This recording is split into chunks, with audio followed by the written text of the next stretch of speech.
Hello बच्चों, नमस्कार। आज मैं आपका क्लास 10th का आपके लिए नेक्स्ट वीडियो लेक्चर्स लेके आया हूँ। इसमें हम लोग बच्चों बात करने वाले हैं एनसीईआरटी 1.2 का क्वेश्चन नंबर 6 और 7 के बारे में। इससे पहले हम लोग 5 नंबर तक देख चुके हैं।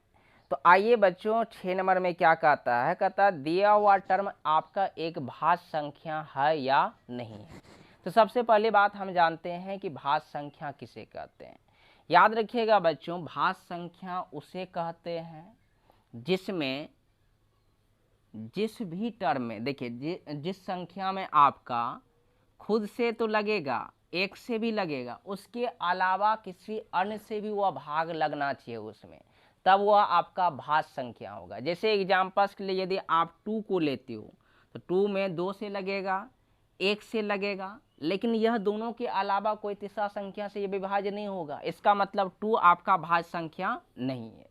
अगर हम 4 की बात करें तो 4 में आपका 2 से लगेगा, 1 से लगेगा और खुद 4 से लगेगा। तो देखिए इसका जो अभाज्य गुणनखंड जो है आपका, ठीक है, तो इसका 3 गो हो गया अभाज्य गुणनखंड। और अभाज्य गुणनखंड 3 गो होने का मतलब है कि यह आपका भाज्य संख्या है। मतलब सीधी सी भाषा में अगर जहाँ भाज्य संख्या को आप डिफाइंड करना चाहते हैं तो आप बोलिएगा वैसी संख्या जिसमें कि खुद से 1 से भी और उसके अलावा कोई तीसरा एक भी संख्या से कम वह अगर जहाँ विभाज्य है तो वह आपका भाज्य संख्या होगा। एक से अधिक अगर जहाँ हो जाए तो और भी अच्छी वाली बात है, लेकिन कम से कम एक अलग संख्या से वह भाज्य होना चाहिए, मतलब भाग लगना चाहिए उसमें, तब उसको हम कहेंगे भाज्य संख्या।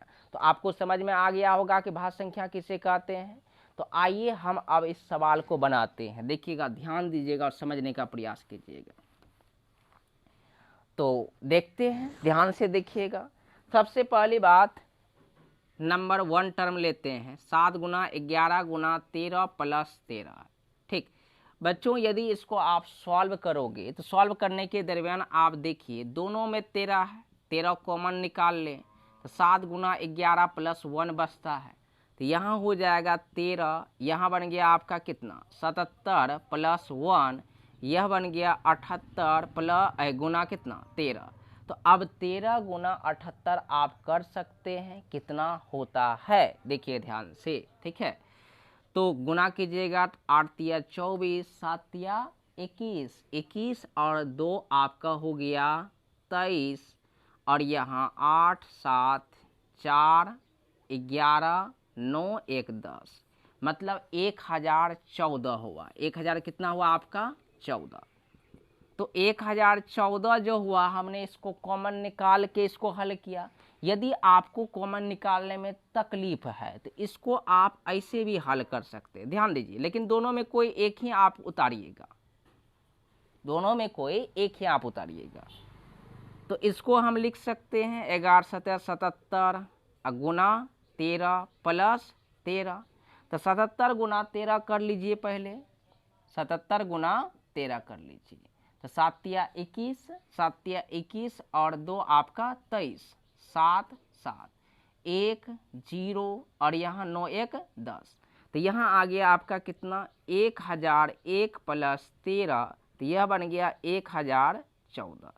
तो आप चाहे ऊपर वाले तरीके से हल कीजिए या नीचे वाले तरीके से हल कीजिए, कोई फर्क नहीं पड़ता है, ठीक है। तो हम ऐसा मानते हैं कि चलो हमने ऊपर वाला तरीका से हल किया, तो आपको क्या करना है, दोनों में कोई एक ही बनाना है, ठीक है। तो हम नीचे वाले को मिटा रहे हैं।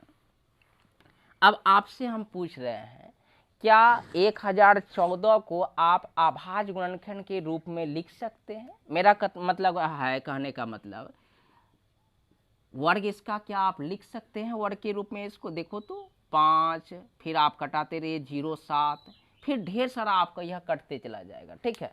तो मतलब इसमें अगर किसी भी संख्या को यदि आप अभाज्य गुणनखंड के रूप में लिख रहे हैं तो आप समझ जाइएगा उसमें खुद से तो लगबे करेगा, एक से लगबे करेगा, उसके अलावा किसी अन्य संख्या से भी भाग लगेगा। इसका मतलब वह क्या होगा, भाज्य संख्या होगा। तो आपको कुछ नहीं इसको बताना है कि चूंकि 1014 को हम अभाज्य गुणनखंड के रूप में लिख सकते हैं, अभाज्य गुणनखंड के रूप में लिख सकते हैं, लिख सकते हैं। ठीक, इसीलिए 1014 एक भाज 1014 मत लिखो, इसका जो विस्तारित रूप था वह वाला लिखो। 7 गुना 11 गुना 13 प्लस 13 एक भाज संख्या है।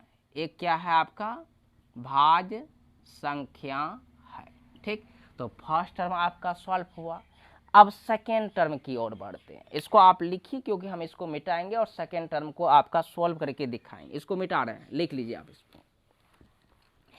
तो सेकेंड टर्म हमारे पास जो है बच्चा वह क्या है, देखो ध्यान से। सेकेंड टर्म है आपके पास 7 गुना 6 गुना 5 गुना 4 गुना 3 गुना 2 गुना 1 प्लस 5। 1 प्लस कितना? 5। ध्यान दीजिएगा, इसको यदि आप सॉल्व करोगे 7 के 42, इधर से गुना करो 2 6 6 चौक 24 24 पंचे 120 प्लस में 5। ठीक, गुना आगे कीजिए 12 दुना 24 12 चौके 48 48 और 2 50 और प्लस में 5, तो यह बन जाएगा 50 45। तो इसको भी आप अभाज्य गुणनखंड के रूप में लिख सकते हैं। इसका मतलब यह भी क्या है? एक भाज्य संख्या है। तो वही बात लिखना है कि चूंकि 50 45 को अभाज्य गुणनखंड के रूप में लिखा जा सकता है, इसीलिए 7 गुना 6 गुना 5 गुना 4 गुना 3 गुना 2 गुना 1 प्लस 5 एक क्या है? भाज्य संख्या है। ठीक, तो यह था आपका क्वेश्चन नंबर कितना बच्चों? 6। ठीक है, अब हम लोग चलते हैं क्वेश्चन नंबर 7 की ओर। ध्यान दीजिएगा और समझने का प्रयास कीजिएगा। क्वेश्चन नंबर 7 को यदि किसी भी आदमी से पूछा जाए जिसको कोई जानकारी नहीं है, तो वह भी आपको यह बता देगा कि कितना मिनट बाद वह एक दूसरे से मिलेगा। कहता है कि एक वृत्ताकार मैदान है। देखिएगा ध्यान से, एक वृत्ताकार क्या है? मैदान है। किसी एक निश्चित बिंदु से सोनिया और रवि चक्कर लगाता है इस वृत्ताकार मैदान का। तो क्या होता है कि इस पूरे मैदान का एक चक्कर लगाने में रवि को लगता है 12 मिनट और सोनिया को लगता है मतलब कि 18 मिनट। तो अब हो क्या रहा है, ध्यान दीजिएगा कि सोचो 1 मिनट के लिए कि रवि भी यहाँ है और सोनिया भी यही है, और ऐसा मान लेते हैं कि इस वृत्त का 4 हिस्सा है। ठीक, तो हो क्या रहा है कि रवि जब तक में आपका एक चक्कर लगा के यहाँ पहुँचेगा तो सोनिया क्या होगा? आपका यहीं पहुँचने वाला है, क्योंकि वह रवि से जो है 6 मिनट ज़्यादा समय लेता है। 6 मिनट कितना ज़्यादा समय लेता है? ज़्यादा समय। मतलब रवि 12 मिनट लेता है तो वो 18 मिनट, 6 मिनट वो पीछे रहने वाला है। तो एक चक्कर में 6 मिनट पीछे रहेगा। दूसरा चक्कर जैसे ही लगाएगा रवि, तीसरा चक्कर जैसे ही लगाएगा रवि, सोनिया जैसे ही दूसरा चक्कर लगाएगा तो 12 मिनट वो पीछे हो जाएगी। और 12 मिनट में तो रवि आपका एक चक्कर लगाता है, तो हिसाब साफ है कि रवि 3 चक्कर जितने समय में लगाएगा उतने ही समय में सोनिया मात्र 2 चक्कर लगाएगी। तो सोचो सोनिया को 2 चक्कर लगाने में कितना समय लगेगा? एक चक्कर लगाने में 18 मिनट लगता है, तो 2 चक्कर लगाने में 18 दूना 36 मिनट लगेगा। ठीक है, तो मतलब 36 मिनट बाद वह जो है प्रारंभिक बिंदु पर एक दूसरे से मिलेंगे। लेकिन यह तरीका आपको उतना सही तरीके से अगर यहाँ बात किया जाए तो बच्चे के मायने में घुसता नहीं है। तो याद रखिएगा, जब भी इस टाइप का क्वेश्चंस आए बच्चों, तो आपको वो दोनों का एलसीएम ले लेना है, क्योंकि एलसीएम आपका एक ऐसा न्यूनतम संख्या होता है जो 12 से भी लगेगा और 18 से भी लगेगा। मतलब उस बिंदु पे वह निश्चित रूप से 12 भी मिलने वाला है और 18 भी मिलने वाला है। ठीक है, तो आइए इसको हम समझते हैं थोड़ा एलसीएम मेथड से। हमने तो वो आपको बेसिक बताया और एक टेक्निक्स आपको बताया, तो आइए एलसीएम मेथड से इसको कैसे जानेंगे। तो पहले आपको लैंग्वेज लिखना है। यह वृत्त आप बना लीजिएगा, बगल में अलग वाली बात है। लैंग्वेज क्या लिखेंगे? ठीक है, पहला लैंग्वेज लिखना है, चूंकि सोनिया को एक चक्कर लगाने में लगा समय बराबर 18 मिनट। जैसे लिखना है लिख लो। रवि को एक चक्कर लगाने में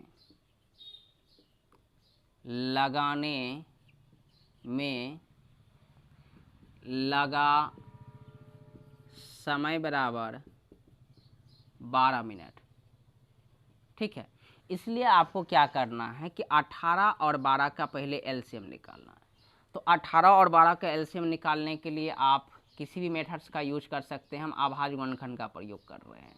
ठीक है, यह बन जाएगा 2 पे पावर 2 3 पे पावर 1। ठीक, इसी प्रकार से 12 का अगर यहाँ बात करें तो 6 3 2 पे पावर 2 3 पे पावर 1। ठीक, तो हमने क्या कहा था कि जो आपका दोनों में आएगा उसको आप घेरेंगे। यह मेरा तरीका है आपको समझाने का। और घेरे हुए में आपका एलसीएम यदि आपको निकालना है तो बड़ा वाला पावर लेना है। तो ये दोनों में बड़ा वाला पावर दोनों का बराबर है तो कोई एक ले लेते हैं। इसमें भी दोनों का बराबर है तो कोई एक ले लेते हैं। तो यह 4 गुना 3, तो यह बन गया आपका कितना? 4 गुना 3 हुआ। देख लो ध्यान से, या यहाँ गलती हो गया शायद मेरे ख्याल से। यहाँ पावर 2 था आपका, यहाँ 2 और यहाँ पे 1, तब ना 3 तिया 9 और 9 दूना आपका 18 होगा। तो मिस्टेक हो गया होगा वहाँ, देख लीजिए आप ध्यान से देख लीजिए। होता क्या है बच्चों कि दिन भर पढ़ाने के क्रम में कभी ना कभी हम बोर्ड पे लिख ही देते हैं मिस्टेक। इस बात को ध्यान रखिएगा, उतना मिस्टेक भी नहीं होता है, हर हमेशा याद रखिएगा।